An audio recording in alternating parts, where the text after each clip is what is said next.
So during this time, you're the leader working with the managers.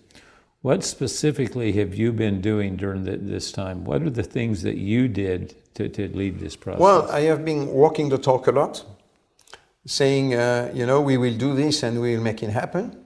I love this quote from John Kennedy, who in the early 60s said, "We will bring man to the moon and bring him back safely to planet Earth," which was a very far-fetched thing at that time. It was. That was at the same time giving the goal, giving a vision, a mission, very clear mission. The mission was to send people to the moon, but not only, to bring them back safely. So it was such a clear statement. So I'm not John Kennedy, unfortunately, but I am trying to be as clear as possible into the vision, into the mission, and into the expectation, and into the power we give to our people to make it happen. And that is something that I do and repeat and repeat and repeat again.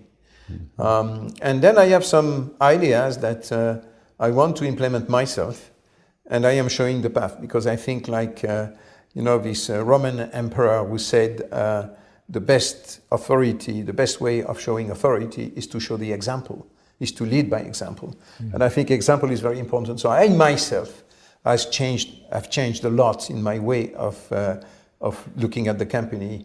I got out of my Japanese silo to be more open to the rest of the world, to try to help whenever we can, to grasp new ideas when they come, wherever they come from. So I think that's important for a leader to show, to pave the way, but not only to pave the way, but to show and to walk himself on the camino, Yeah. People see you as a whole person. They see you in your business life. You're successful, Richard. You're every time I see you, you amaze me with new ideas and so forth. Tell us a little bit about yourself personally. For example, motorcycle, novels, these type of things. No, first of all, I am not sure I am successful. I don't know if I am successful. I knew you would say that. What does success mean? It's a daily effort. One thing that makes me think that I'm successful in my life is, as I say to the young recruits that we have, I tell them, I hope that you will, like me, when you wake up in the morning, will never think, oh, I don't want to go to my company. I don't want to work today. I hope you will be like me, every morning, happy to go to work. Even if you have difficult things in front of you. I had difficult times. I had, people to fire. I had people to fight against, including my boss. Sometimes I had to defend an idea that I was not sure was the right idea, but I believed in it. But I have never dragged my feet going to the company. So for us, our business life is so long. We have to make a living, we have to work so many hours a day and every day of our life, every month, every year, that it is very important to be happy going to work. And that is probably, in that respect, yes, I have had a successful business life, because I don't remember a day where I said to myself, no, I go back to bed. I don't want to go to work. I don't remember a day like that. That's the first thing. The second thing, and there you will say that I am a schizophrenic person, and that's exactly what I am. I have a kind of double, if not three personalities. Yes, I write novels, and thanks God, I touch wood, I've been pretty successful in my novels recently. I wrote and published 4 books in France so far, and 6 in Japan. And I keep on writing, and I keep on having my publisher asking for me to keep on writing. These are novels, they are not essays about business. Who am I to give, a vision of business? I am nothing. But novels, I love to write. It's a completely different world. And people who read me, they look at me here, sitting in this office with this tie, and they say, hey, it's not the same guy. And it's not the same guy. And yes, I am completely schizophrenic. Okay. And I think schizophrenia is a wonderful illness, as a matter of fact.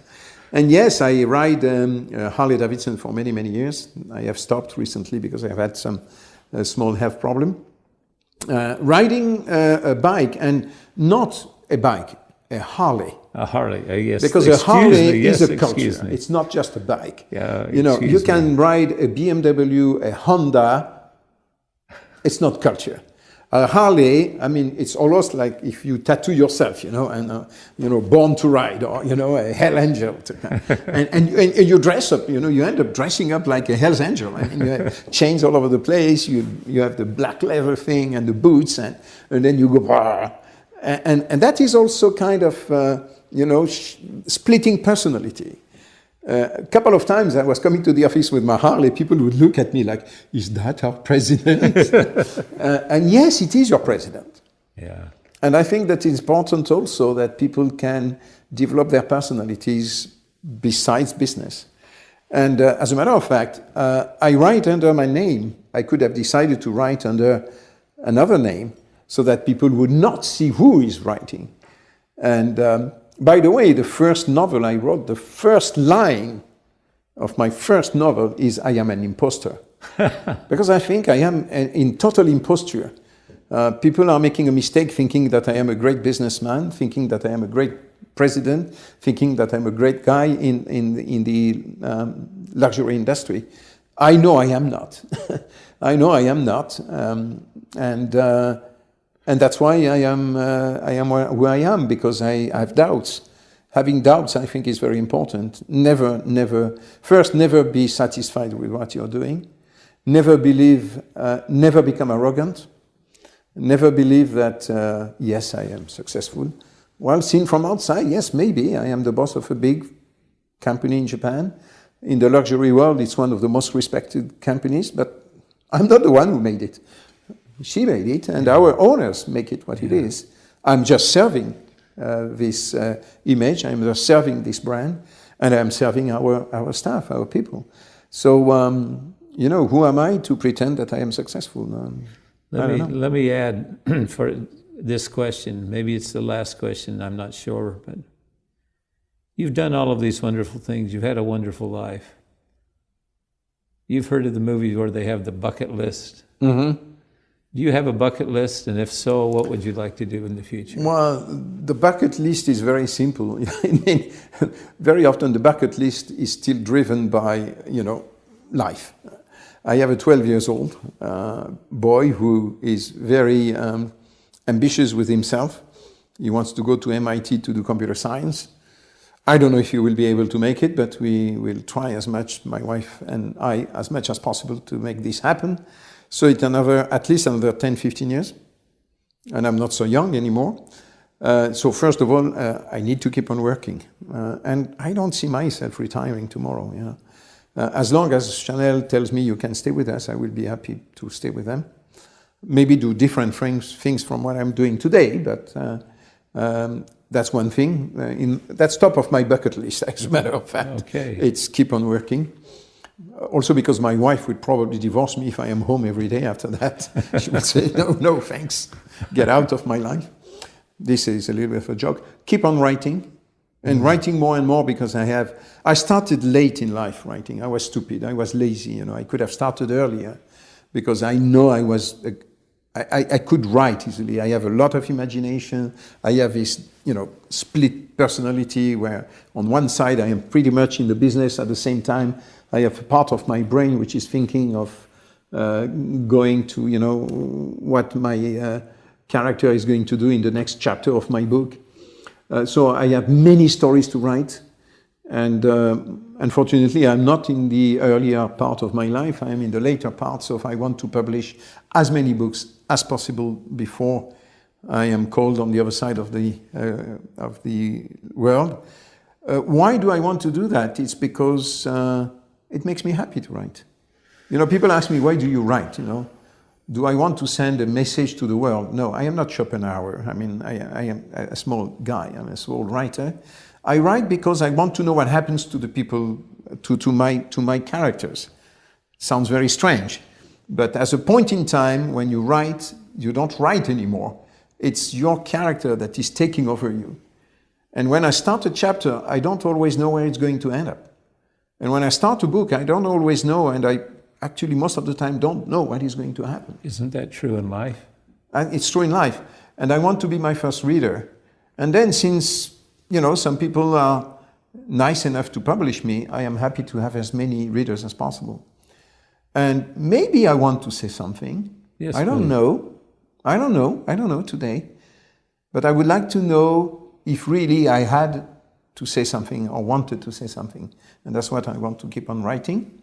Yeah. I want to enjoy a little bit the world because there are wonderful things that I have never seen in my life. I want to see with my wife when my kid will leave us because he will probably go to boarding school.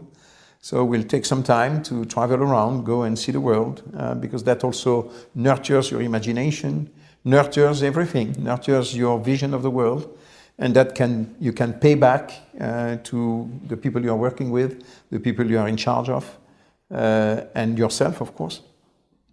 So this is the bucket list, if there is any bucket list. Richard, thank you very much. Thank you. I hope this will be helpful. You've been very kind in what you've shared. Thank you. I think anything you've not said that you would like to say? Yeah, I think there is one thing. I was, a month ago, the godfather of a new training program that we have created at Chanel in France for middle-class management. We call it the Chanel Reenchantment. You know, you've been with the company for 6, 7, 10 years, and you are drawn by your daily business and a little bit by habit and we are trying to re-enchant people. And I was the godfather, and I was supposed to help them. And I got a lot of messages. One message which I was very happy about was the best TED Talk ever. And what did I try to say to the people? I tried to tell those people, come on. This is also a quote from John Kennedy, actually. Stop asking what the country can do for you. Start asking yourself what you can do for your country. So I said that, and I gave examples, and I told them, you can make things change. You are in charge. Because they are also in the middle of this big leadership change program, and they don't know exactly where to go. They don't always see their boss changing, and they just say, but my boss is not changing. I say, well, it doesn't matter. Why don't you make it happen? Because you are the ones who can make it happen. And I must say that I was very happy to share that with our people. And one other thing that they said is that the guy we had in front of us was so true and honest. And I have always been trying to be true and honest. I say things I feel with here. If I have to say the F word to someone, I have to make sure first that I really feel that I want to say to that person, fuck you. Because she is actually fucking around. And because I really feel that.